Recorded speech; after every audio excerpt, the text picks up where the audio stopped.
Welcome to Real Estate Secrets Unlocked, the podcast that takes you inside the minds of the industry's top professionals, revealing their top secrets to success.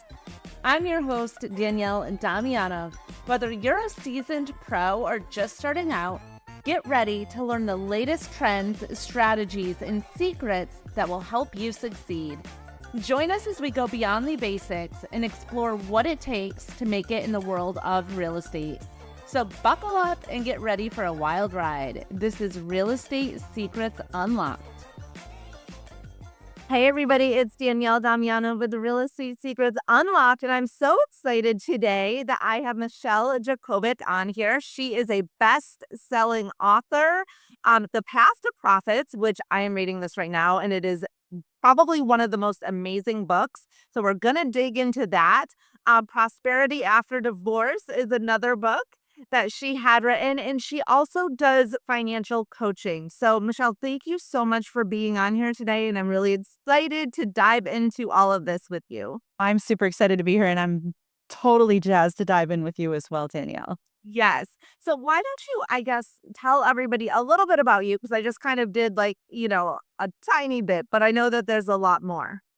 Yeah. So I'm an expert in money, business, and finance. And as you said, the author of The Path to Profits and Prosperity After Divorce.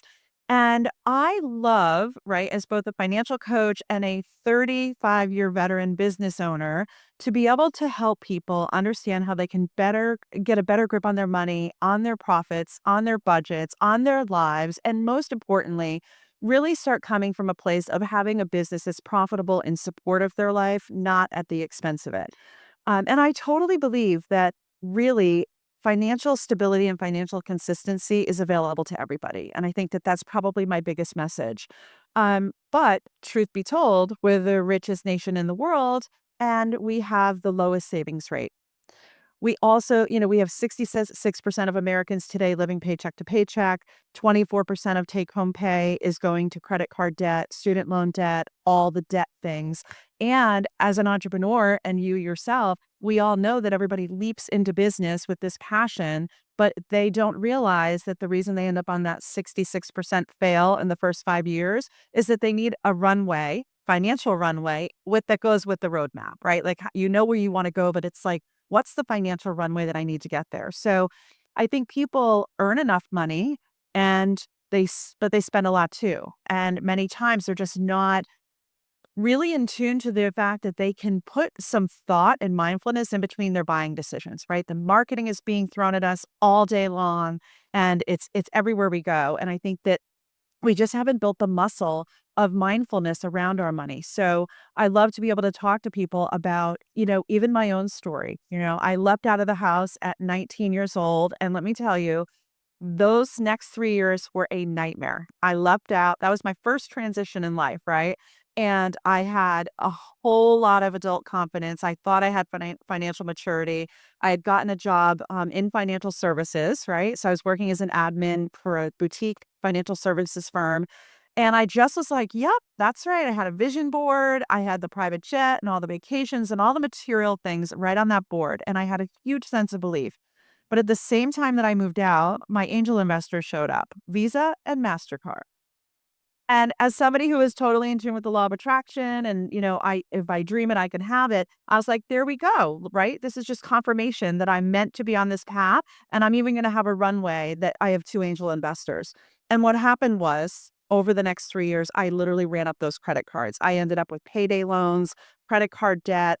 And it was not a problem back then that 20-something-year-olds had, right? Now, 20-something-year-olds have college debt. I had credit card debt, and it was really interesting. I literally maxed out, and not the Ed Milet maxed out, like maxed out. No more APR swap games, no more playing around. It was like there was no more wiggle room. And I found myself faced with a whole lot of shame, a whole lot of guilt. Fake it till you make it was over, right? There was no more, and I had to figure my way out. And so um, the funny thing was, that imposter thing was, I was in financial services. I got my stockbroker's license. I was learning about money and compound interest, but it was my mindset and how I was showing up that was really taking me down and really taking me out of that place of it put me in financial avoidance, quite honestly. And here's what happens. The result of financial avoidance: missed opportunities, misaligned spending, which is what I was doing, and financial instability. And so at the same time that I was learning about money, I was in that financial avoidance place, like, oh, I'll catch up, like so many Americans today, right? What I learned is that financial consistency is actually what led to the financial stability. I had to take many steps back. I ended up working 2 additional jobs to get myself out of debt, and I swore I'd never go back. Lucky for me, that happened in my early 20s. Many people find themselves in that position in their 40s, in their 30s, in their 60s, right? With great divorce and different things. And it's why I'm out here having these conversations and writing the books that I'm writing. Things were pretty rosy for me up until 2009. I actually got divorced, and everything that we had built, 2 kids, the house, the 2 cars, everything looked great on the outside. When we did get divorced, everything changed. Everything got split in half, right? And so life changed dramatically. My expenses were higher. My retirement and savings that we had built for 23 years was split in half, and I'm in my 40s. And I realized again that here I was in another transition. I had to rethink and reprioritize my finances. And that stepping back, when you don't do it, it takes a toll on everything, right? And I'm like, oh, wait a minute, I've been here before. I felt like a financial hot mess again, right? Wasn't paying attention because we had enough and whatever was going on. But the truth was that I had to step back and figure out that roadmap to that transition and what it was going to look like. Fast forward 4 years, I decided I wanted to sell my business. I owned an insurance agency, and I wanted another transition. And again, I had to step back and reprioritize. So I think that the message in all of it is I became really passionate about these transitions that people go through. And I know that there's a formula. When I went through the divorce, there was books on money, books on divorce, but there was no bridge between the two, which is what the Path to Profits is. Same thing with business. There's books on business, there's books on money, but there wasn't one that really pulled the two together. And so it's a blend. It's a blend of holistically looking at the life you want to create, not just the money, not just the material things, but what do you really want your life to look like by design? And I believe that you can have it all. We just have to kind of plan it and figure out the pieces and not bury our head in the sand. Absolutely. I love it. And the book is amazing. It's awesome. And anybody needs to get this book uh and read it. But going back to, let's just say, 19 to 23, when you max out all of the cards. I mean, that is something big at that age, to take a step back and say, okay, what do I need to do? So take us, I guess, through what you did at that age to kind of get yourself out of debt. Yeah. The first thing that I did was I looked at my mindset. Like, what is this, right? A lot of the decisions that I was making was that fake it till you make it is a scarcity mindset, right? It's like, I've got something to prove. I came from nothing. And it's like, well, I'm going to show everybody, like, you can come from nothing and you'll make it. I think that the first thing was looking at what were the wounds, right? Like, what was I trying to prove? Like, why was I in such a hurry? Why did I was brought up with a mom and a grandmother who were really good with money. Like, my mom had me balancing the checkbook at 10 years old as like a chore. And I was like, I'm never going to balance a checkbook. I'll have enough that I will never have to worry about that. And so what I did was I actually went back to the normal way, like the mature way, financial maturity. I was like, what is this that I'm doing? Right. And so the first thing was like looking with awareness. I think a lot of the things that we need to do, a lot of spiritual teachers remind us, like, where your energy goes, where your attention goes, your energy flows. And my attention was completely on the material things. Right. And that's where my energy was going. It wasn't on how do you get there? What's the path? What am I learning? How do I do it sustainably so that I can actually build wealth and have it be more of a journey, and anchoring the energy with hard numbers, and actually learning how to plan is part of the process, right? Anchoring those things to about where you want to go, not just having things on a vision board that are material in nature. So the first was working on one, self-awareness, like, what's going on in here, right? And in here. Right. And I started doing that work. The other thing was and I started understanding that, budgeting wasn't I saw budgeting as like dieting, like, oh my God, it's so restrictive. And what I realized was it's not. Like I had to change my mind even about how I saw budgeting. And I started realizing that, and thankfully I was working in the wealth management side of the house. And I was like, wait a minute, if in your 20s, if you just save $5,000 a year, by the time you're 60, you have $1 million. And I'm like, I was hearing that and going, I'm in my 20s. So wait a minute, change the script, right? What little thing can I do if I get out of debt and I take back those dollars and I get to decide with financial maturity where to put them? What is the result that I can get? It's definitely not going to be debt. It's going to be wealth, right? And so it was making a decision, getting mindful, and then applying the things that I learned when I was growing up. My mother had a layaway for Christmas, so much every week. She had a vacation club where so much a week from her paycheck went into her vacation club. So it wasn't a scarcity thing. We did things, but she broke things up into buckets so that it felt like she could have it all. Even though it might have been a smaller amount than what other people are dealing with, there was a plan for the dollars before they came in. And so I learned to reapply that and step into building what that would look like for me. And when I did, everything got easier. And I will say, I also learned to be complacent with where I was without being complacent with where I was, right? I think that you can be in the moment and manage what's happening and where you are and be a dreamer. I think that you should be. I think when you have a desire or a dream that's planted in you, I know that it's possible. It's your dream, it's your inspiration, it may be your work in the world to do, right? Your assignment here. So I think that you can have both, but we have to be able to take the steps and have a path, right? I remember my dad, like Sunday drives. He loved to get everybody in the car. We're going for Sunday drive. No map, no GPS, right? This is like in the 70s. And it was like a fun thing for him. Today, how many of us would get in a car, go on vacation, right? Get in a rental car and not turn on the GPS? We wouldn't turn on the GPS. But what happens is people, they know the destination that they want, but they don't plug in to the GPS the directions, right? That's the path that gets you there. And if there's a detour, like an unplanned or a planned transition, like, hey, I think I want to change jobs. I think I don't love the business that I built, which is what happened for me.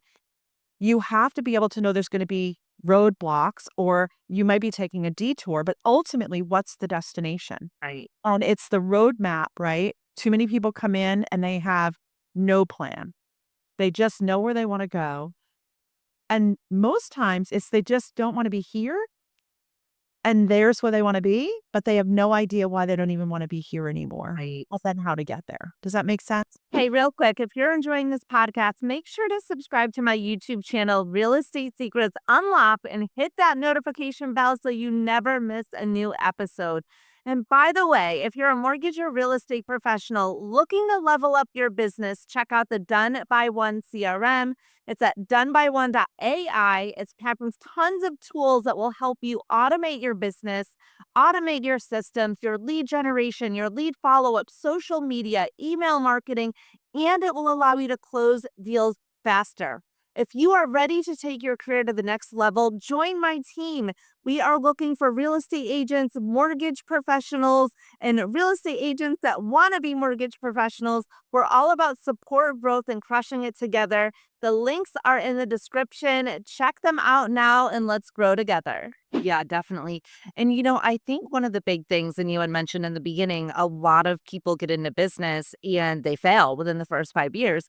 And I think it's because they don't have that roadmap. And one of the things in the book, Path to Profits, that you really take people through is, okay, what does your business look like in 5 years, right? So by going 5 years out, what are you doing? Like, who is in your business? And I think a lot of times what happens is we get into business, we have all these hopes and dreams, and it's going to be amazing.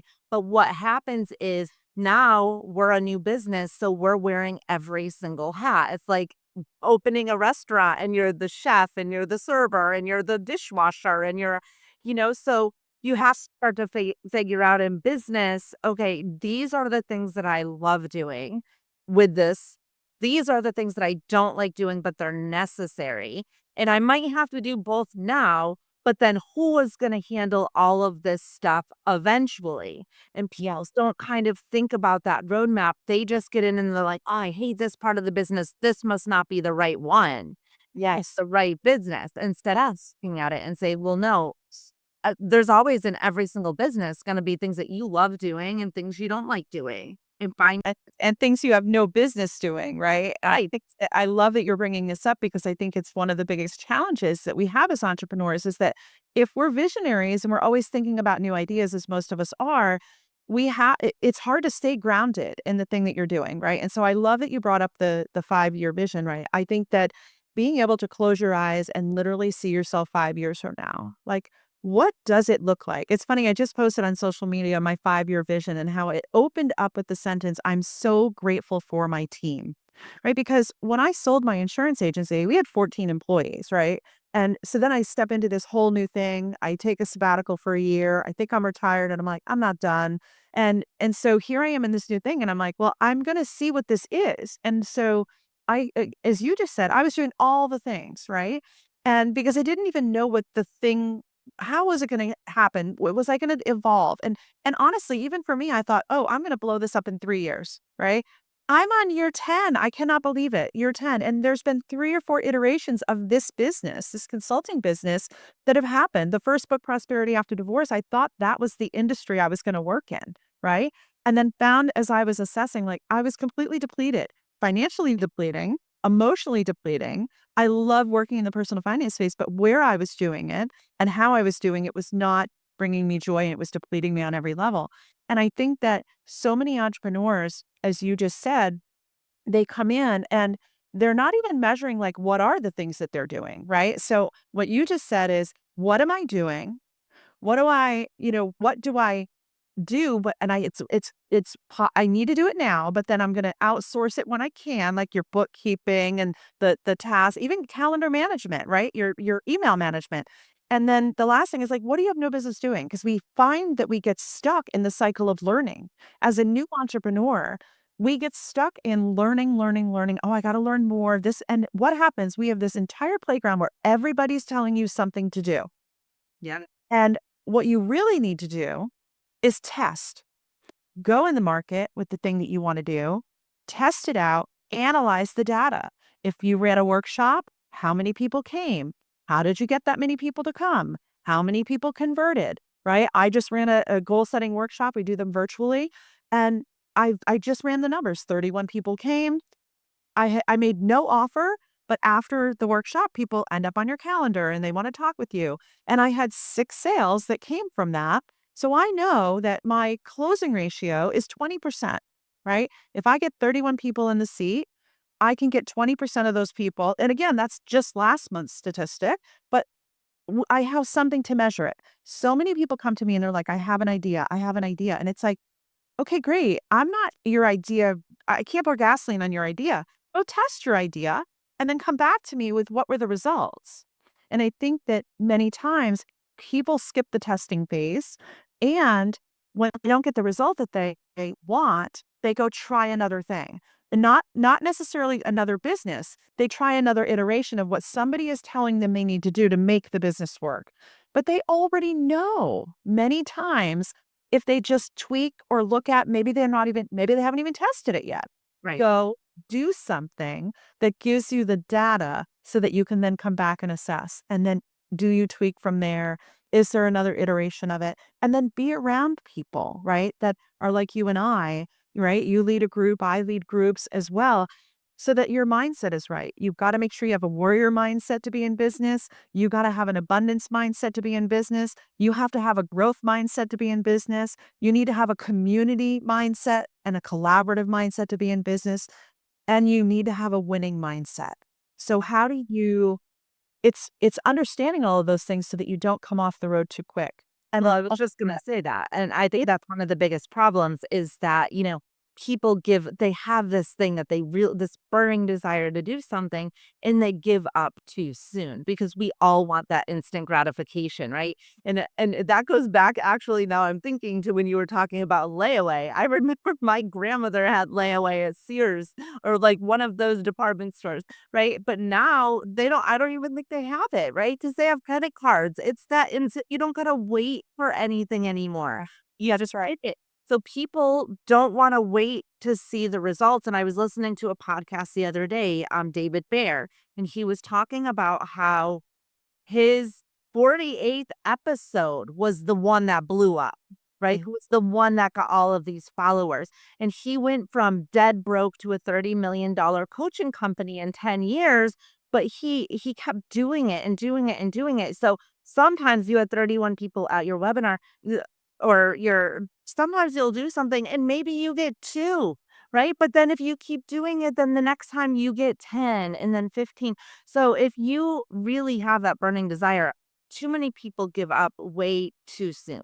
Yes, I agree. And my other thing that I kind of want to talk about is, because I know you're a visionary, I'm a visionary too. And one of the hardest things that visionaries have is finding the right integrator, or not finding an integrator at all. And it comes from that book, Rocket Fuel. Yeah. So how do you, as a visionary, right, find that right integrator to implement the systems and test it? Because if you're a visionary, a lot of times that's why you're giving up too soon. You're on to the next thing. You got to just wait, right? Yeah. Again, I think it's fabulous because you just hit on the nail on the head. What are you? Are you an integrator? Some people come out of their jobs and they want to play entrepreneur, but they realize that they're an integrator, and then they get stuck in the details and they can't take the company to the level that it should be, right? Because they're the task doer, Right. and they have to be able to go, they're not good at sales. And so I think, going back to what you said, Danielle, about keeping track of all of the things that you're doing, right? It's funny because I do a brain, I call it a distraction dump, and I do it every morning. I set my timer for 10 minutes and I have a worksheet, and I'd be happy to share it with your audience. But it basically, I set a timer and I write down everything that's in my head, like everything that's in my head that needs to get done that day, right? I mean, I literally wrote down like eggs. We're almost out of eggs. Okay. And so I write it down and I do this what do I need to do? What do I need to dump? And what do I need to delegate? Dump means, why is this even on my list, right? Why do I even have this thought? And so many times there are things that just need to be dumped. Like, they're on your list, you think they're important, and they're just not important, right? Like, move on. Especially women do that. They have way too many things on the list that really aren't even important. So when I look at the list, it's like, what do I need to do? Yes. What do I need to do? And what do I need to delegate? Now, when it is just you, right? The first thing that you do is you just start to identify the things to delegate, and you keep track of them. And here's my biggest suggestion: when you're first starting out and you haven't yet found your integrator, or you don't have the financial resources to bring on an integrator, right? Is you first start recording yourself. I literally turned on Zoom, right? Back 6 years ago. And I started recording myself, screen sharing, and talking out loud every single task that I was doing. And I kept it in a Google Drive called Team Training.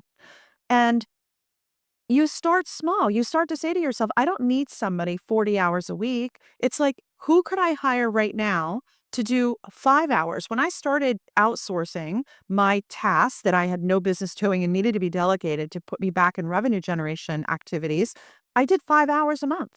That 5 hours a month, because this person was really great at what they do, and the things that I was keeping, I wasn't even great at. So her 5 hours a month were like my 10 hours a month.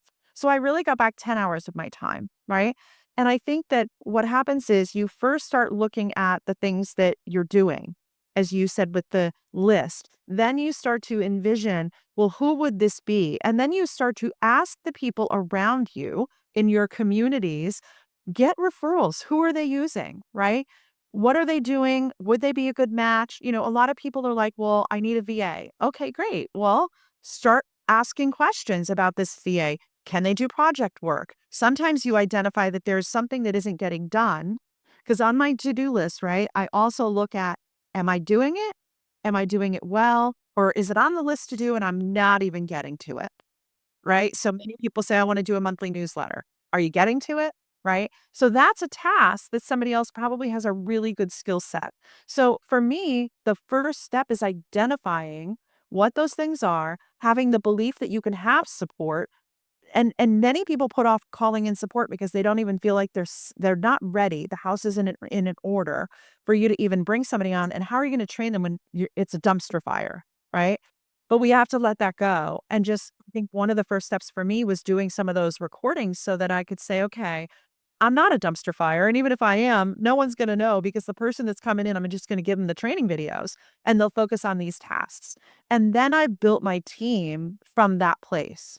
Right. So having an online business manager that manages the community that I run and the academy that I was doing, like now you start to hand off the tasks that aren't making you money and they're more support tasks. And those you'll start to identify in your team meetings, right? I asked my team, we do meetings, money marketing and meetings on Monday. And so when we have a team meeting, like they have to bring to the table something that they did really well last week, something that they think will make a difference in the company this week that they'd like to put their emphasis on. And I don't feel the need to do it all. And the company's evolving, right? So It's so funny how similar we are. I just did a training right before our podcast. Everything though you just said. I was literally teaching them, which is creating the SOPs in your business, right? yes. And just doing Zoom, going on Zoom and having, Otter.ai is AI note taker, because what it will do is then create basically, all different chapters in video recordings of people are able to go back and watch and rewatch. So creating those SOPs in your business, and yeah, virtual assistants are huge, right? Or getting an intern from the local college. So that VAs, the great thing about VAs, especially when you're first starting out, is that you can set it up so that you don't have to tell them, oh, I need you to work 5 hours a week or 10 hours. You can just set it up so you give them tasks, then they work however long it takes for that task. Yes. And then they ask if you have anything else, or set it up to where, you really need somebody more full time, but start out that way. I need help with my newsletter, for example.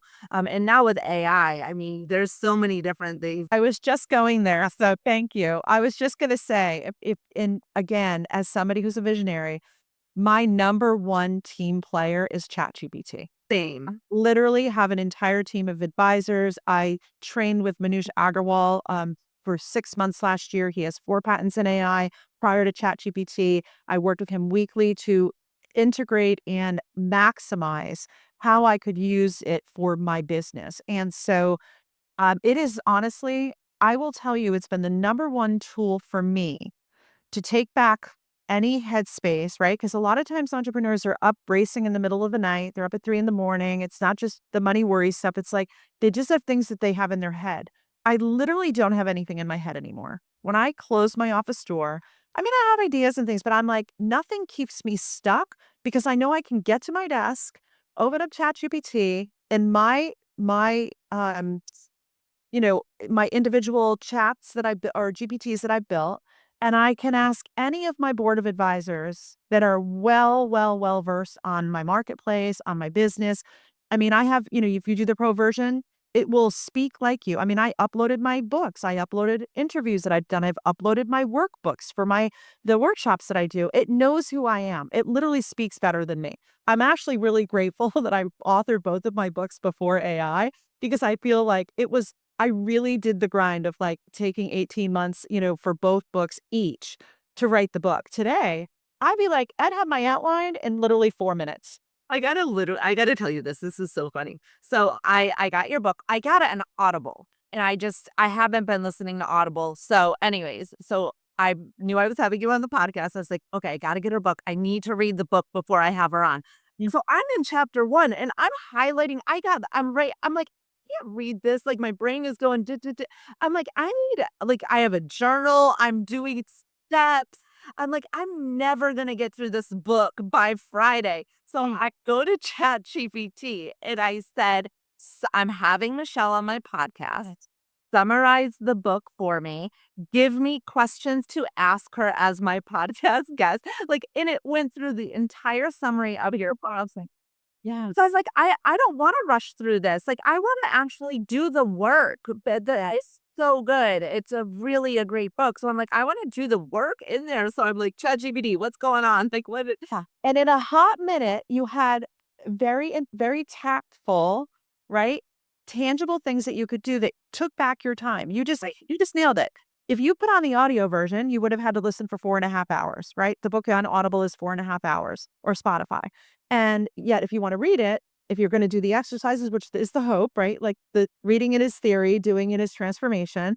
And so when you do the exercises at the end of the chapter, that could take you a couple of weeks, right? To read that book and finish it, it might be months. So I love that we're talking about chat. If people aren't using ChatGPT or any form of AI, they're behind. They're just behind.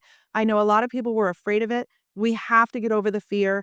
And just like I talked about a GPS, like I wouldn't go anywhere without Waze now telling me to reroute when there's traffic. Like, Right.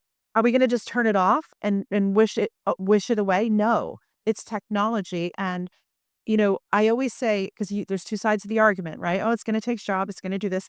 And the truth is, a brick, I could throw the brick and kill you, or I could take that brick and build a school. There's always going to be good and evil on every side of what we do in the world. Any type of bad or anything. It's how you look at it, how you use it. 8 more jobs. Also, I mean, like I'll give you another example. I had to write an ebook, right? So I have a course that I'm selling, and went to ChatGPT, and as a visionary, it's awesome because you just give it your idea, write an ebook, walk away. There's your ebook. So I'm like, write a 10-page ebook on blah blah blah blah blah. Walk away, come back. There's my ebook. Send my ebook to my virtual assistant. Here's my ebook. Create a cover for it or whatever. And then I did go into the ebook and add my personal touches to it. But I had a 10-page ebook on this specific thing. It's like a short little thing or whatever. That I now have a free thing with a landing page to get the ebook, then upsell into the course. But going back to the job, so my parents who have worked their entire lives or in their well, my mom just turned 70, my dad's gonna be 71, or 72 maybe. But anyways, my mom's breaking out. She's like, I don't wanna not work. Like, I don't wanna. So I'm like, I'm gonna have her be my Chat GPT person. She could sit at home. If I have an idea, need her to, mom, because the prompts are huge, right? Mom's right. You gotta, go in. So I feel like that is gonna give her a job, right? Absolutely.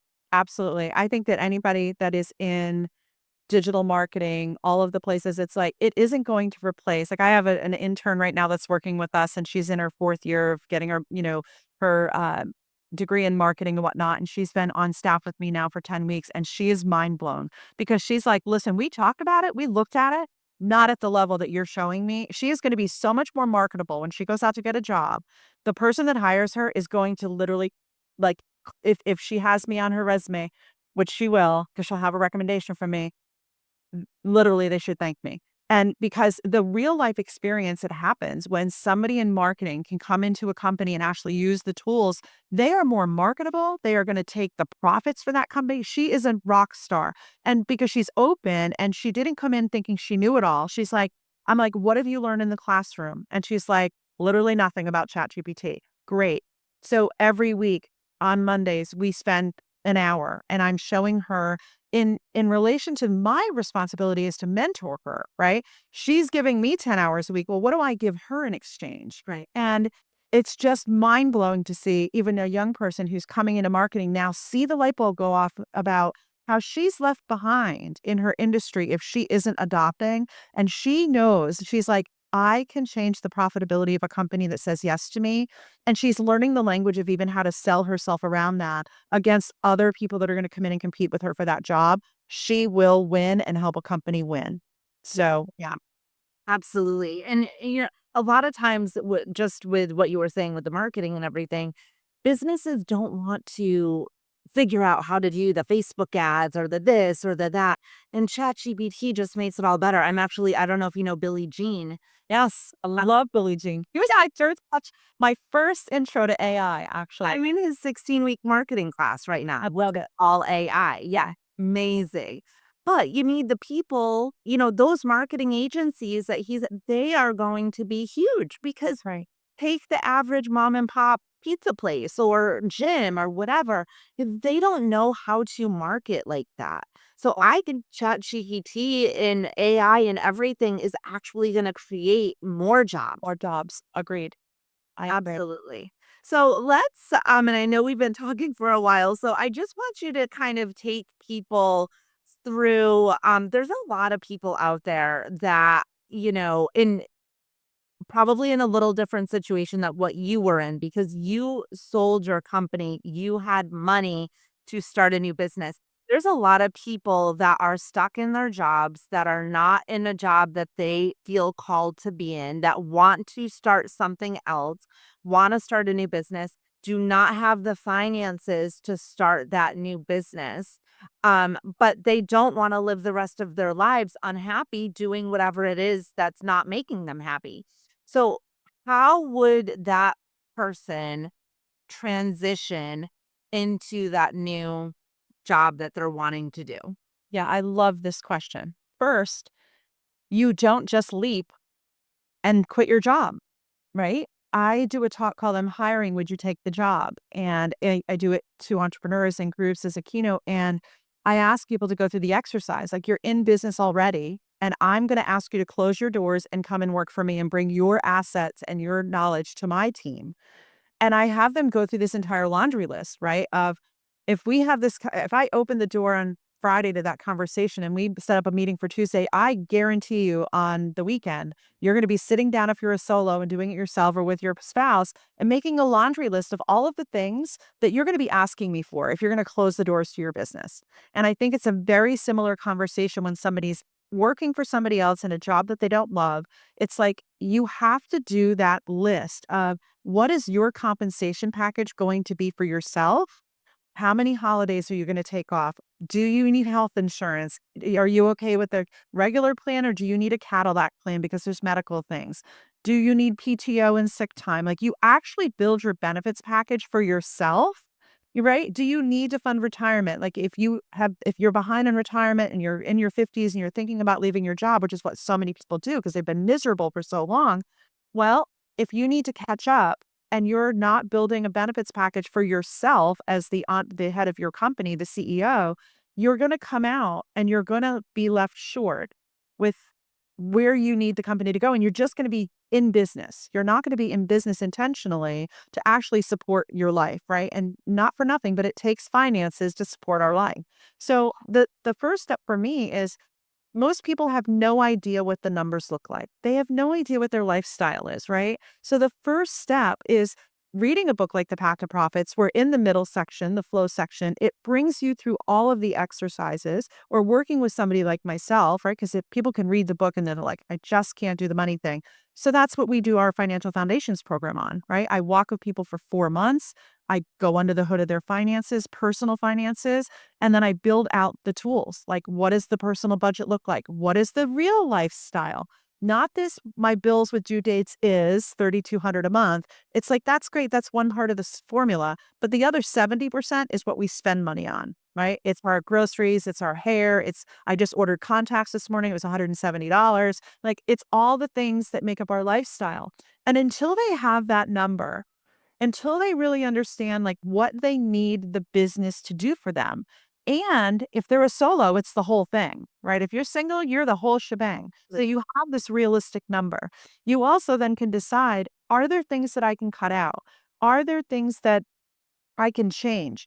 Can I pay down debt in the next 3 years to eliminate some of my outflow so I have more that I need less to live on when I do take this leap, right? So for me, the first step is getting a real clear visual of what you need the business to do for you. And if you have a partner, then you have to be able to have that conversation and say, can your paycheck carry us or can you do 70% and I can then, bring home 30%.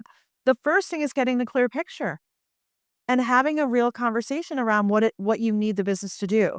The second is you got to have a runway. You cannot come into business and not have savings. Right. I'll say to people, literally save, and people will go against this and say, "Oh, that's such a dream killer."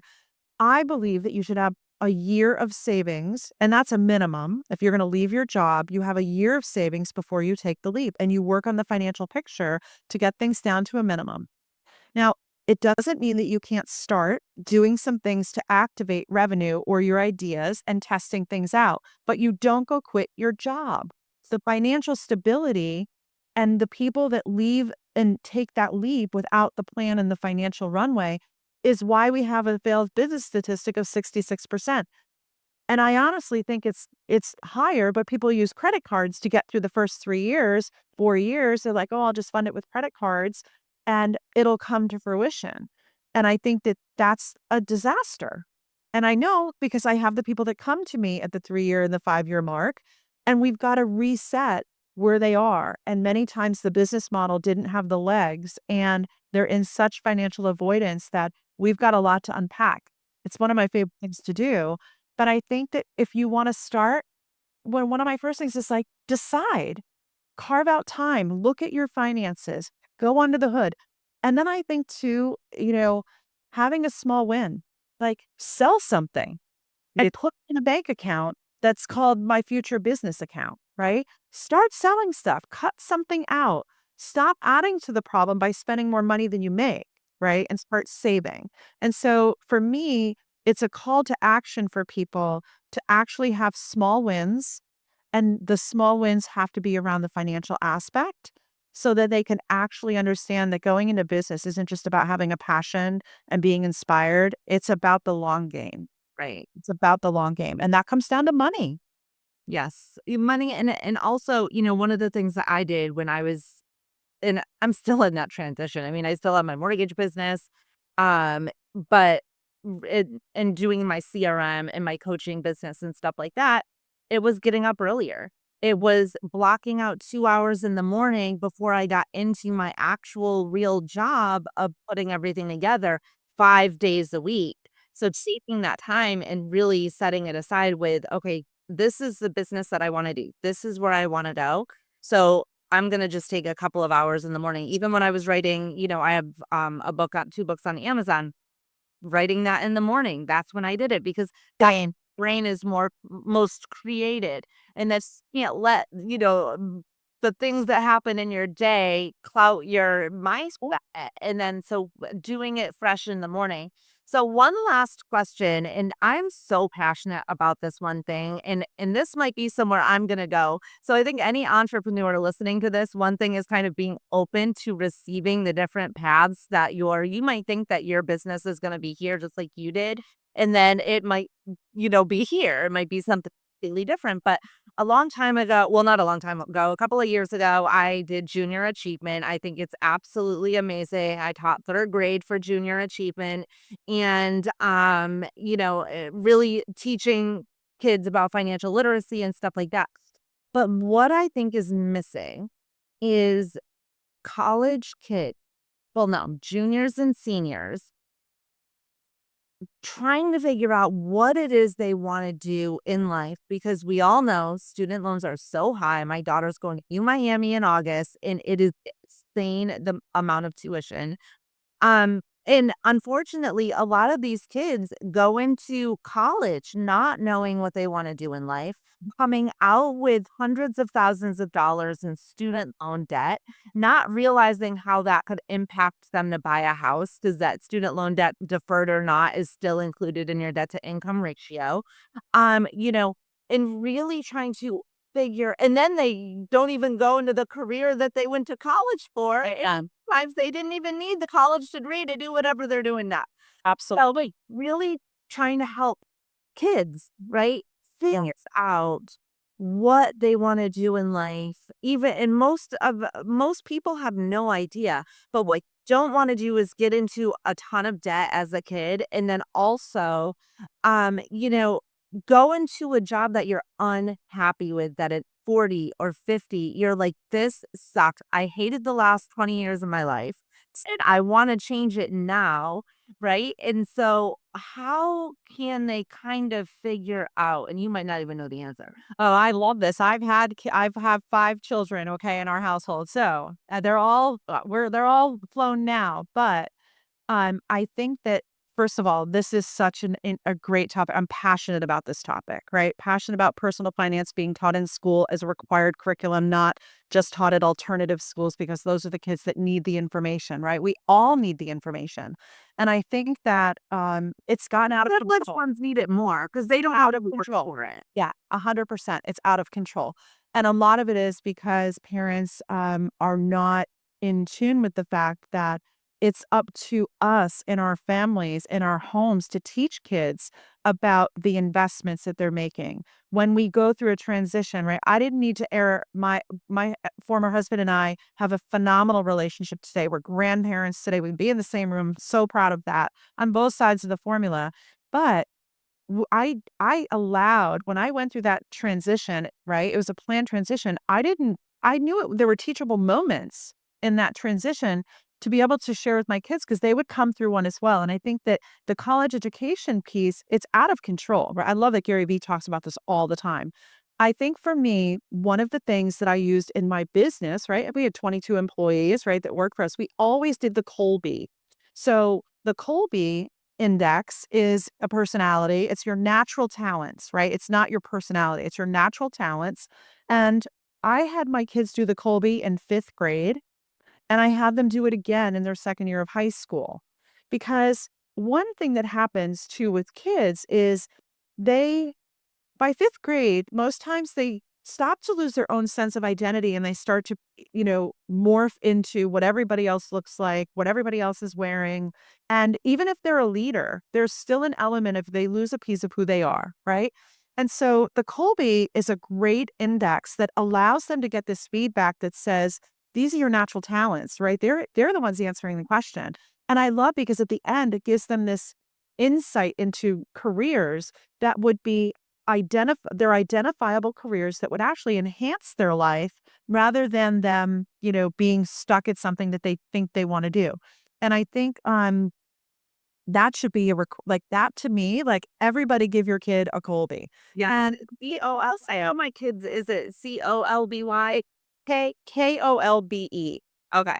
Yeah, Colby. And so I don't know, some of the guidance departments in college may use that. I think that it's one of the number one things that gets missed. The kids just want to go to college. The parents are like, okay, it's insanity to me.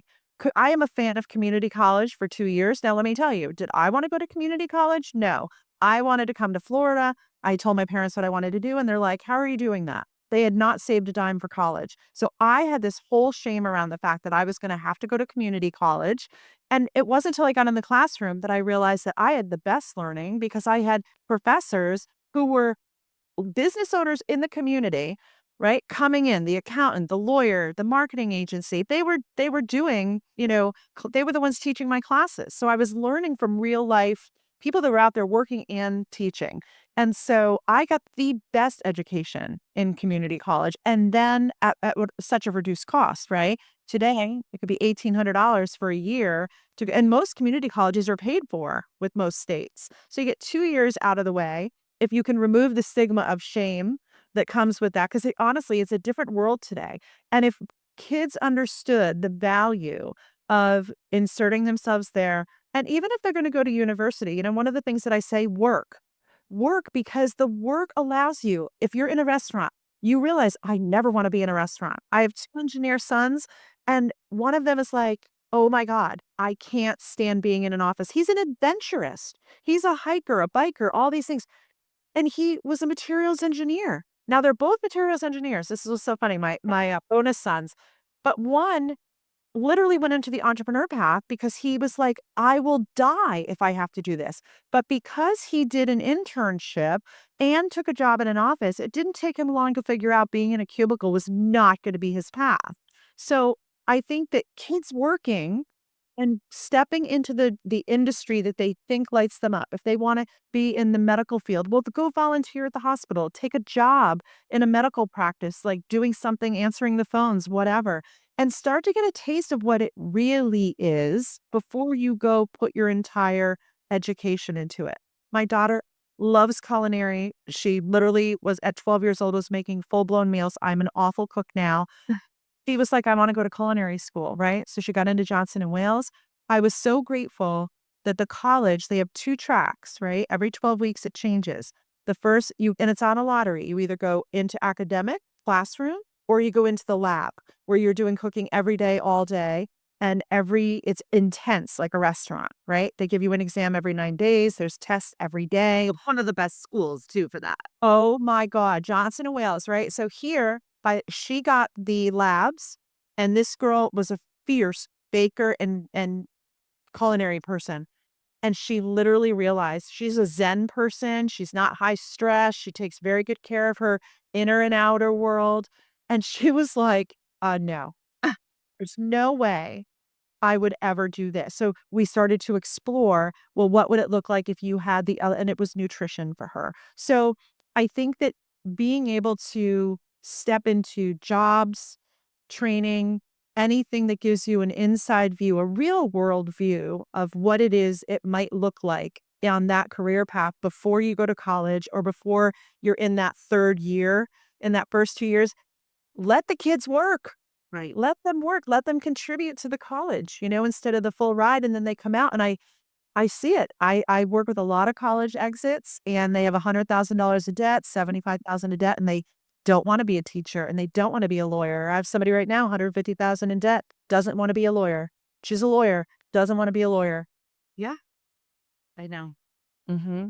Great question. So really good tips. Well, thank you so much for being on. This was awesome. I highly recommend everybody to get The Path to Profits. I promise you it is a really good book for anybody, but especially people that, in what I'm seeing so far is in entrepreneurship, in business and stuff like that. But it's an awesome book and I really appreciate it. So Yes, thanks for having me. And everybody can find me online if you have questions about the book, The Process, or need additional support around getting the finances in order. At my social handles and website, it's all Michelle Jacobic. So awesome. Easy to find. So thank you so much. I really appreciate it. Thanks for having me. Bye, everybody. Well, that's a wrap. I hope you enjoyed today's episode of Real Estate Secrets Unlocked. Don't forget to subscribe to our show on your favorite platform, and we would love your feedback. Check us out on social and let me know what topics you want more of. Don't forget to like and subscribe to our channel and our show. I'm your host, Danielle Damianov, and until next time, stay motivated, stay excited, and keep growing in this crazy world of real estate. Thanks for listening to Real Estate Secrets Unlocked.